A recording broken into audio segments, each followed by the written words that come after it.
നമസ്കാരം സജ്ജനങ്ങളെ. 2025 മൂലം നക്ഷത്രക്കാരുടെ വാർഷിക നക്ഷത്രഫലമാണ് ഇവിടെ പറയുന്നത്. ഈ ചാനൽ കാണുന്നവർ ഇതൊന്ന് സബ്സ്ക്രൈബ് ചെയ്യുക, ഷെയർ ചെയ്ത് നിങ്ങളുടെ കൂട്ടുകാരിലേക്ക് എത്തിക്കുക. 2025 മൂലം നക്ഷത്രക്കാർക്ക് പൊതുവെ ഗുണദോഷ സമ്മിശ്രമായിരിക്കും. ശ്രീകൃഷ്ണ ഭജനം നിങ്ങൾക്ക് ഗുണം ചെയ്യുന്നതായിരിക്കും. രാഷ്ട്രീയ പ്രവർത്തനത്തിൽ ഏർപ്പെട്ടിരിക്കുന്നവർക്കും സാംസ്കാരിക പ്രവർത്തകർക്കും പൊതുവെ അനുകൂലമായിട്ടുള്ള സമയമാണ്.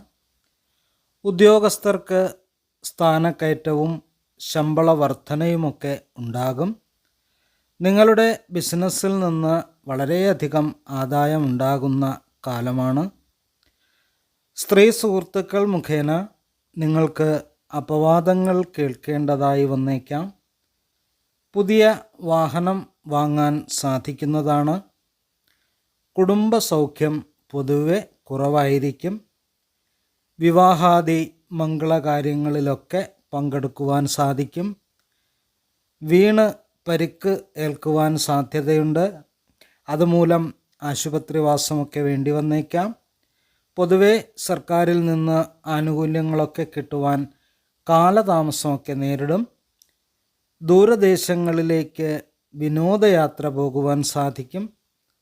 നിങ്ങളുടെ മേലുദ്യോഗസ്ഥരുടെ പ്രശംസ നിങ്ങളെ സന്തോഷിപ്പിക്കും. കൂട്ടുകച്ചവടത്തിൽ നിന്ന് പ്രതീക്ഷിച്ചത്ര വരുമാനമൊന്നും കിട്ടാൻ സാധ്യതയില്ല. അതിൽ നിന്ന് പിന്മാറുന്നതായിരിക്കും നല്ലത്. നിങ്ങളുടെ മാതാവിൻ്റെ ആരോഗ്യനില അത്ര തൃപ്തികരമായിരിക്കുകയില്ല. അതുമൂലം വിഷമിക്കേണ്ടതായിട്ടൊക്കെ വന്നേക്കാം. ജോലിത്തിരക്കും ജോലി ഭാരവുമൊക്കെ വർദ്ധിക്കും. ചെറുകിട കച്ചവടക്കാർക്ക് അനുകൂലമായിട്ടുള്ള സമയമാണ്. വിവാഹമൊക്കെ മുടങ്ങിയിരിക്കുന്നവർക്ക് അത് നടന്നു കിട്ടാനുള്ള സമയമാണ്. സർക്കാർ ജോലിക്ക് വേണ്ടി ടെസ്റ്റൊക്കെ എഴുതി കാത്തിരിക്കുന്നവർക്ക് അത് ലഭിക്കുന്നതിനുള്ള സാധ്യതയുണ്ട്. വിദ്യാർത്ഥികൾ വളരെ ലാഘവത്തോടെ പരീക്ഷയെ നേരിടുന്നത് കൊണ്ട് പിന്നീട് ദുഃഖിക്കേണ്ടതായി വരും. കാർഷിക മേഖലയിലും മറ്റും പ്രവർത്തിക്കുന്നവർക്ക് അനുകൂലമായിട്ടുള്ള സമയമാണ്. നിങ്ങളുടെ ശത്രുക്കളെയൊക്കെ നിങ്ങൾ വരുതിയിൽ നിർത്തും. ഓൺലൈൻ വഴി ബിസിനസ് ചെയ്യുന്നവർക്ക് വളരെയധികം നേട്ടങ്ങൾ ഉണ്ടാക്കിയെടുക്കുവാൻ സാധിക്കും.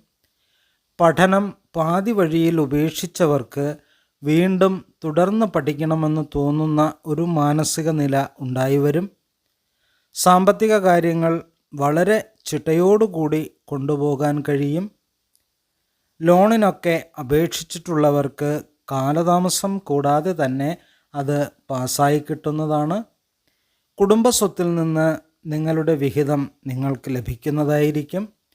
നിങ്ങളുടെ സ്ഥാപനത്തിലോ വീടിലോ ഒക്കെ മോഷണം നടക്കാൻ സാധ്യതയുണ്ട്.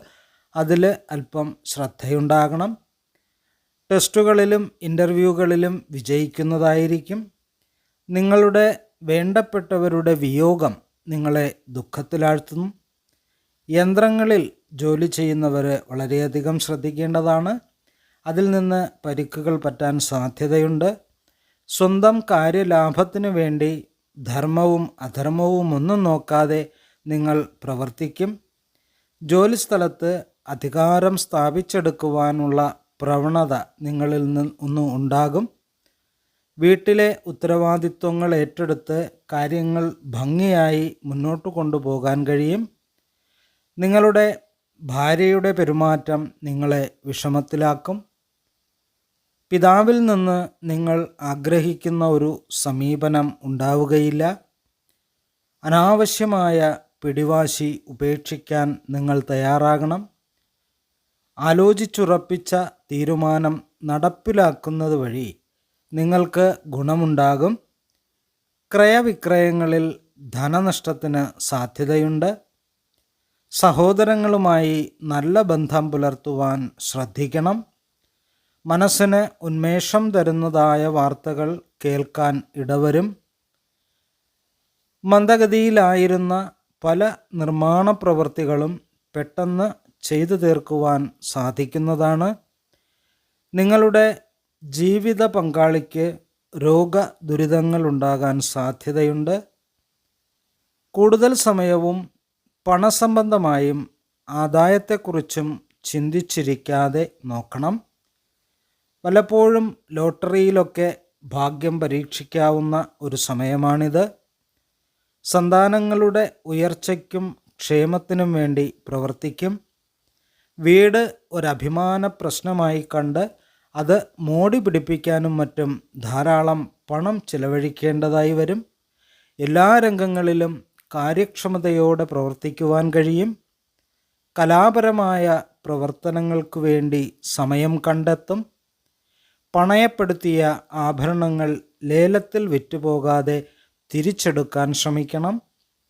ഉദ്യോഗത്തിലിരിക്കുന്നവർ മറ്റൊരു ജോലി കൂടി ചെയ്യാനിടയുണ്ട്. പരദൂഷണം പറയാനുള്ള പ്രവണത ഉപേക്ഷിക്കണം.